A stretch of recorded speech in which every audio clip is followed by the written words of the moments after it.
G'day guys. So I've just harvested a whole bunch of wood from the property I live on here. All of it was dead, I didn't cut anything down, and a couple of them from fallen branches from the trees. So what I've got here is a whole bunch of coastal Banksia. This fella died in the drought. We had a 5-year drought and he just carked it, threw in the tower. So we cut him down today, and I noticed that the timber was very soft to cut through, and where it split here I noticed the grain was very similar to silky oak. So it's kind of wavy like this, and with all air pockets in between, and it's also dry because the tree's been dead for at least a year.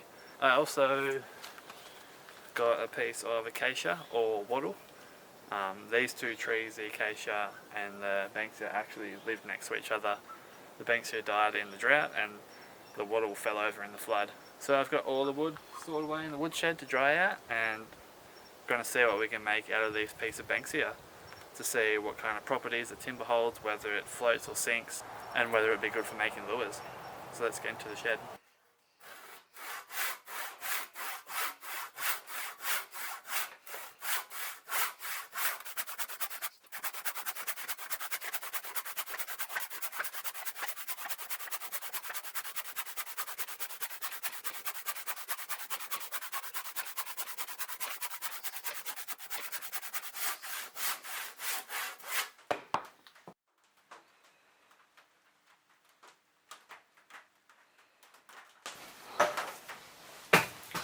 Oh, look at this mess. I wonder why Santa didn't bring me any presents this year. Well, wait, last year. I gotta clean this up. Let's do that real, cool thing where people clap and then the next scene everything's clean. Oh, it's still dirty. Gotta get this bark off. I think I'll use the hatchet. Alright, it's time for some Australian timber facts, or Australian facts. I have no idea what to call it. Anyway, on coastal Banksia is one of the 4 Banksia species collected by Sir Joseph Banks in 1770, and one of 4 species published in 1782 as part of Carolus Linnaeus the Younger's original description of the genus. I have no idea who that is. It has had a complicated taxonomic history with numerous species and varieties ascribed to it, only to be rejected and promoted to separate species. A hardy and versatile plant, Banksia integrifolia is widely planted in Australian gardens. It is popular use for parks and streetscapes and has been used for bush revegetation and stabilisation of dunes. Its hardiness has prompted research into its suitability for use as a rootstock in the cut flower trade, but also caused concerns about its potential to become a weed outside its natural habitat. Banksia integrifolia is a highly variable species. It is almost often encountered as a tree up to 25 metres, 80 feet in height, but in sheltered locations it can reach 35 metres, 110 feet. In more exposed areas it may grow as a small gnarled tree, reaching to no more than about 5 metres, and in highly exposed positions, such as in exposed coastal headlands, it may even be reduced to a small shrub. It usually has a single stout trunk, which is often twisted and gnarled, with the rough grey bark characteristic of the Banksia. The leaves are dark green with a white underside. Flowers occur in the Banksia's characteristic flower spike, an inflorescence made up of several hundred flowers densely packed in a spiral around a woody axis. This is roughly cylindrical, 10 to 12 centimetres high and 5 centimetres wide. Flowers are usually pale yellow to yellow, but may be greenish or pink in bud. Each individual flower consists of a tubular perianth made up of 4 united tepals and 1 long wiry style. The style ends are usually tapered inside the upper perianth parts, but break free at the antithesis. This process starts with the flower at the bottom of the inflorescence sweeping up to the spike at an unusually high rate of 96 to 390 flowers per 24 hours. What? There is 170 species in the Banksia family, and they can live in Australia's worst soils. If you've been to Australia and you live on the coast, you know you either got clay or sand, and they just thrive in both of those. They can just live in the worst nutrient deprived soil in salt laden air and salt laden water. So tough as guts, good old Aussie tree. And actually some of them are in flower now on the property. So let's go check them out, eh? Pew. This is a Banksia ericofolia. This is a big one. And as you can see, it's coming into flower. There's all the little stamens and stuff. They're not all the way out yet. But yeah, pretty cool. Here's another one. I think this one is a ericofolia too. And over there, we've got the good old coastal Banksia. As you can see, it's been held up by 2 star pickets because it fell over in the soft ground in the rain. But you can see the flower just there. So what you can do as well with the flower is you can cut it off and dunk it in a hot cup of water and drink it, and you drink all the nectar and it's a sweet little drink. It's quite nice, I've done it before. And obviously the birds just go nuts for them and the bees, so cool little plant.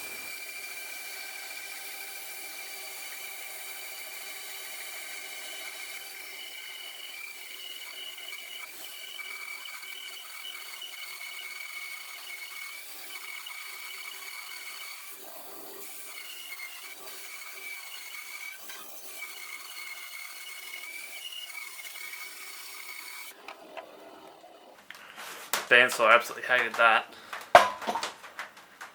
My table saw is broken. Look how crooked it is. Whoop. Pretty funny. I'll sort it out though. I'm just going to stop filming and we'll get back to this when I have some prepared blanks. Yay!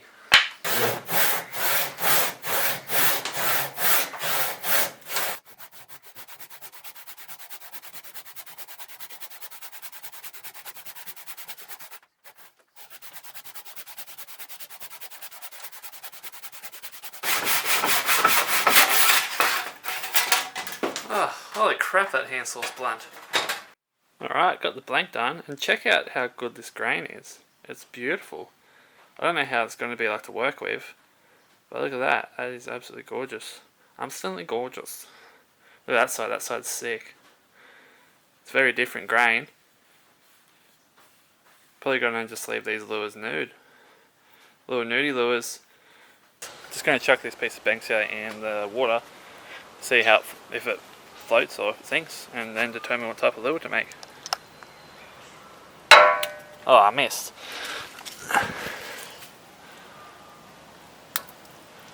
And she floats. Let's make some flat-sided crankbaits. Very American of me. Alright, so flat-sided crankbait. They all look the same, don't they? But I guess if your ladies and gentlemen's American and Canadian basses will eat a flat-sided crankbait, then I guess our Australian bass will too. What the hell is that? That is gross. I don't even know how to draw them. They got like a fat belly. They're just like a really basic shape, aren't they? What do they look like? Oh, that's right. They got fat little guts, and then their head comes down. The coffin bill, square bill, whatever. Alright, I'll use that as a reference photo, but I'll try and make it a bit more unique, I guess. Wow, I'm an artist. Alright, I did it. I figured it out. Sweet. That'll do it. Look at how derpy that is. This is the derpy flat-sided crankbait. Alright, ladies and gentlemen. There you go. Let's cut them out and get working on them, eh?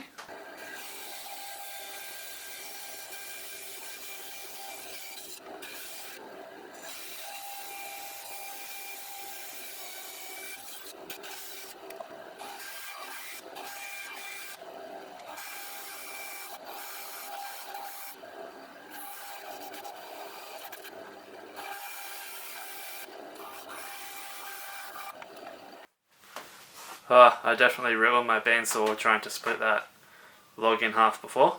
It's all warped and it's just, I can't even follow the line properly. Whoops.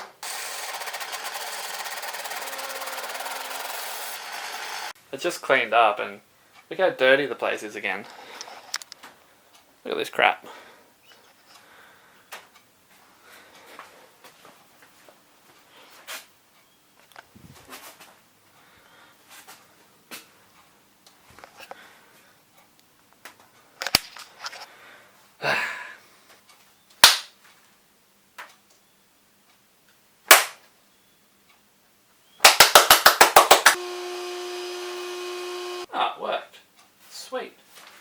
How good's that for a centre line?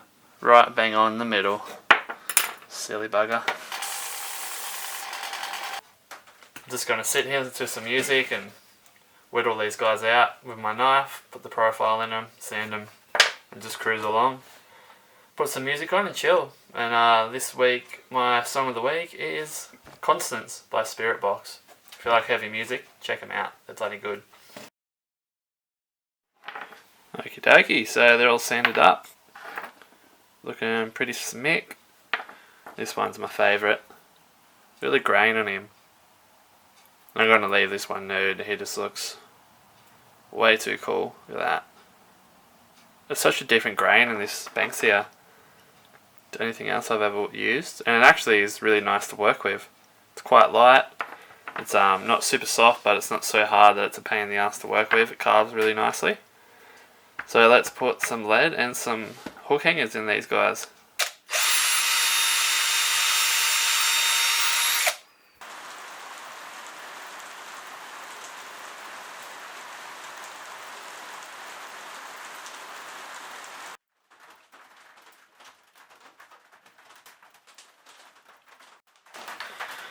Sorry about the tippy tapping on the roof. It started raining again, and I mainly make these videos on my days off work, which is when it's raining because I have an outside job and I can't work in the rain. 1, 2, 3, 4. High five!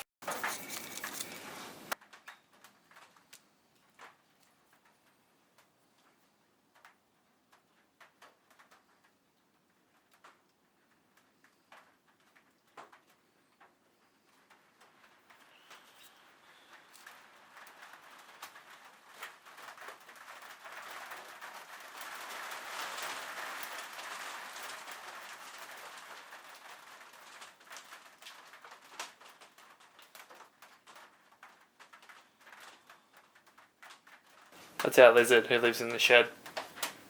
I don't know what he's doing. He was trying to climb the ladder and then he jumped up on the door. What you doing, bud? Where are you trying to get to? Oh, he's going to jump. Oh no. Come on, you can do it. He wants to get in the door, but if I walk over there, he'll run away. Stay there. I'm going to open the door for you.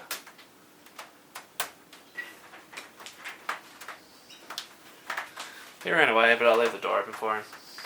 So that's just some 24-hour epoxy with some fine pine dust in it. And I've piled it up nice and high because it will settle down into the hole. And I'll let that set overnight and we'll pick it back up tomorrow. He's back. He sees the door is open. Should give him a name. I think I'll call him Gerald. G'day Gerald, how you going? Gerald the skink. He's looking at me like, what the hell are you talking about?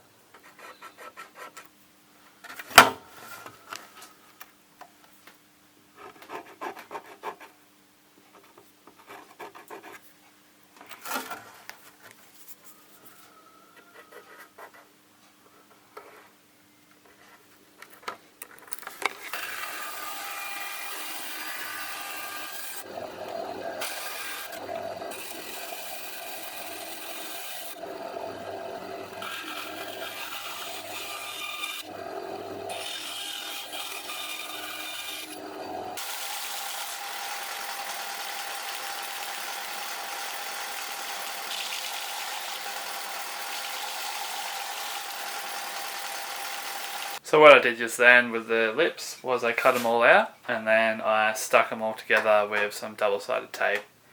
And then that way when I sanded them and got them all smooth, they all ended up the exact same shape. So it's a good way to get all your lips exactly the same if you're doing multiple lures.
Let's paint.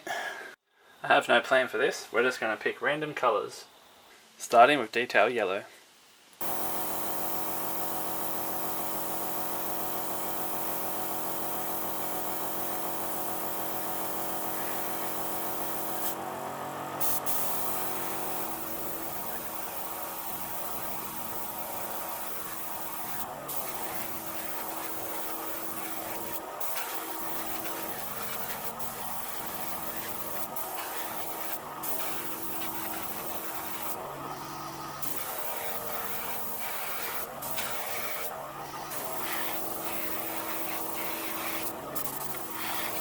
Detail cerulean blue now, along the flanks and on top probably.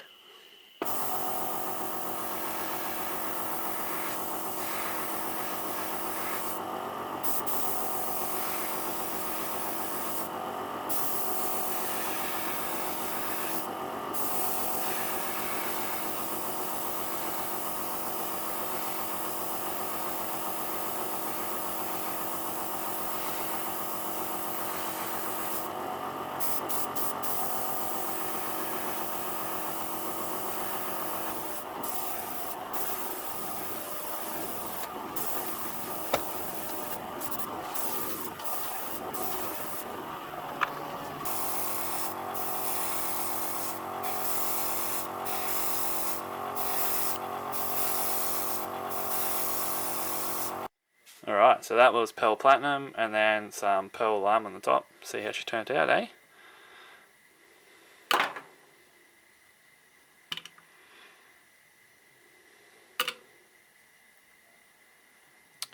Oh yeah, not too shabby, not too shabby. You can see that. Top's a little bit blotchy. I'll have to come in and fix that, but that's okay. But the side looks great. I really like that effect. Cool.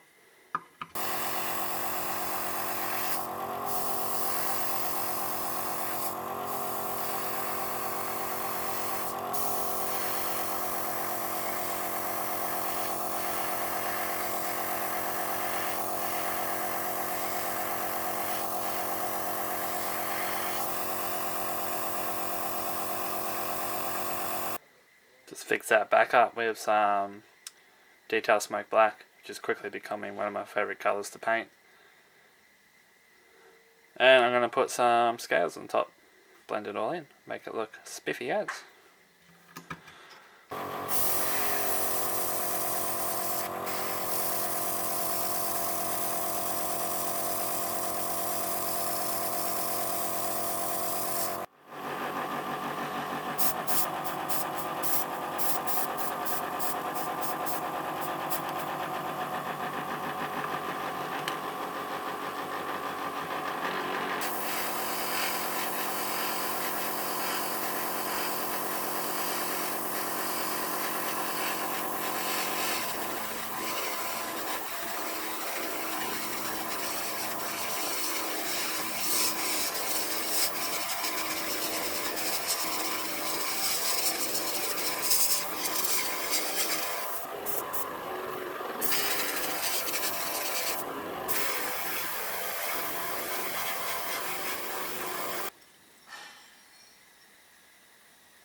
Alright, there she is, ladies and gents. I made it up and I definitely realised that this is actually a colour scheme I've seen many times before. That shows you what happens when I make things up as I go along. Turns out you've got a whole lot of memories in your head that determine what you paint. But I like the top of it. I went for like a little galaxy theme on the top there with the purple and the blue and the black. It contrasts really nice into the much lighter body. Look at that shine. Put an orange bib under. Should look really nice once the clear coat's on. Very cute.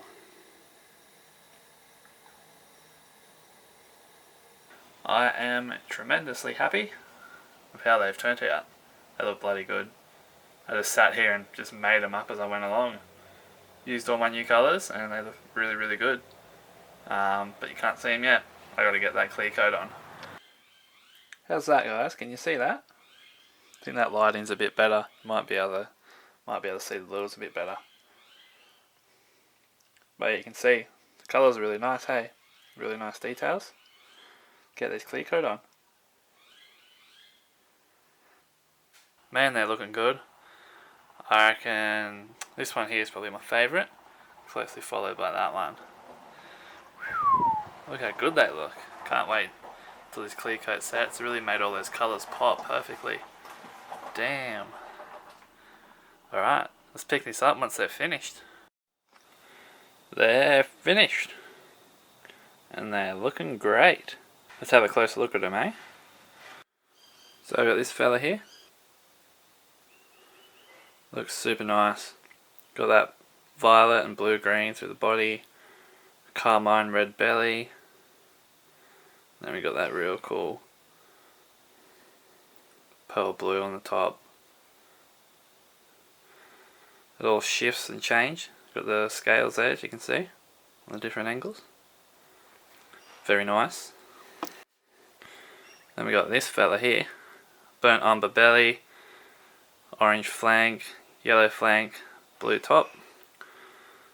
And you can see that shifting gold pattern under there. So it's the same pattern as the white, but the white's sitting on it just slightly off, and you can still see that gold. The gold scales look super nice. But yeah, this one's really cool. Turned out really good. I love that gold scales on him. And then I painted the bib as well. See the gold in there. So yeah, we're all happy with that one too. Then we got this fella. He's got all different patterns in him, all through him. Bits and bobs. All different bits and bobs through him. I like that belly on him too. The flesh tone belly with the teal body and flank, and then the moss green top with the, can't remember what colour that is. He's got a whole bunch of different silver little details through him, same as this. The moss green and then the black fleck. It's just a kind of like a craw pattern or a yabby pattern with the shell there. But he turned out pretty cool too.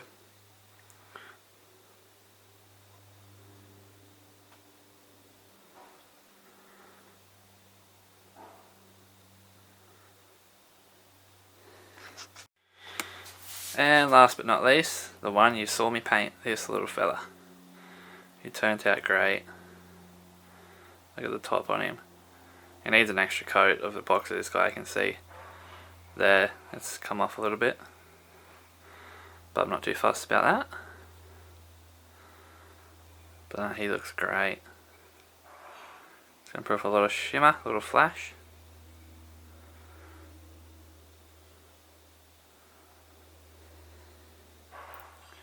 Very cool. Looks super nice. Really cool little colour. Very bright.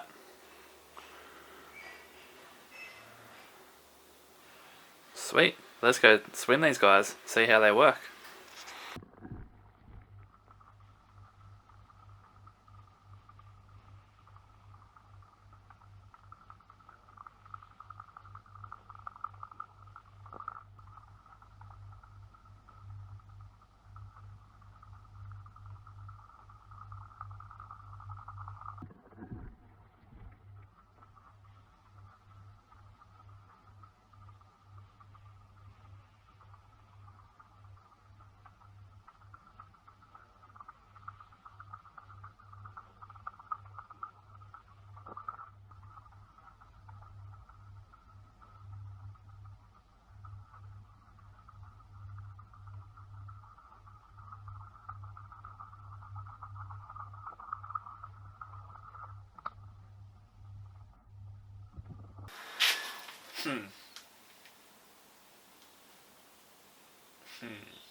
I am a little bit confused. 2 of them worked perfect, and 2 of them didn't work at all. And considering they're all exactly the same, I have not much clue why that happened. This guy swam brilliantly, so did this fella here. which is funny because they're my two favourite colours. And this guy here, nope, bloody rat, bloody not good. And this guy, nothing, absolutely nothing. They kind of got like a tiniest little bloop, bloop, bloop, and then the lip was catching, they were just flipping on their side. The more I think about it and look at them, okay, I'm going to show you. You can see with these two how the nose comes down pretty flat, just comes straight down like this on the angle. And then with these guys, it's kind of a bit more rounded, which I did notice it, but I didn't think much of it. I didn't think it would do a lot. So yeah, it's kind of a bit more rounded. Like, this is really awkward with one hand. There. Can you see a difference there? It's kind of a bit more rounded up on the bottom one. And the top one is kind of just more straight. Same with this guy here, you can see. A bit more rounded up in the nose. So what I'm thinking is, these guys have got the perfect placement with their nose. The water's catching right here in the bib. And then these guys, yeah, I have no idea, honestly. It could be also due to the timber. They were slow sinking. And these guys could have been cut from one side and these guys could have been cut from the other. And I don't know, I've never used this timber before, there could have been a bit of a variant. But I don't think that is. That's a bit of a long shot. That's a bit of an excuse. But yeah, it's very odd. If any of you guys know how or why this has happened, feel free to let me know. I am no lure making expert. I know very little about physics. I just know certain angles work better. I feel like the angle of these lips could have been a bit more dramatic. They did come up a bit flatter than I first initially wanted them to, but that could be another issue that has arisen. Don't know. You guys let me know. But 2 worked and 2 didn't, and they're all pretty much exactly the same, and it's quite confusing. But apart from that nonsense, I'm pretty happy with how they turned out. They look really good, considering I just sat there and just made it up as I went. Yeah, I really need to work on my airbrushing skills and colour schemes because I'm haven't done it a whole lot, and I don't have a whole really great idea when it comes to layering colours on top of each other and blending colours and what goes with what. And yeah, so I'm still figuring all that out, but I'm really happy with how they turned out. And I'm sure those 2 that work will catch me some bass. So the other 2, I'll just chuck them on the wall with the other ones that didn't work. Like good old wall hangings. But anyway, thanks for watching, guys. I really appreciate it. If you like this video, be sure to give it a like, and be sure to tell us if you know what the hell went wrong with these lures that didn't swim. Also, if you're enjoying my videos, be sure to subscribe. It's a big confidence booster when you get subscribers. It's pretty cool seeing people actually enjoy your content that you just randomly make on your days off and mumble weird and do really weird things that you do when no one's watching but the camera's rolling. Anyway, thanks for watching, guys, and I'll see you in the next video. Why don't you work? I don't understand. Its hardiness has prompted research into its decide and occur in walls. Oh, that word's hard to say. And occur in walls in the tree to fly. God damn it! And occur in walls. Ah, Banksia. But the blah blah. This is roughly cylindrical, 10 to 12 centimeters, and 5 to height. What? This is roughly 12. Break free at the antithesis. Oh my god! But break free at the antithesis.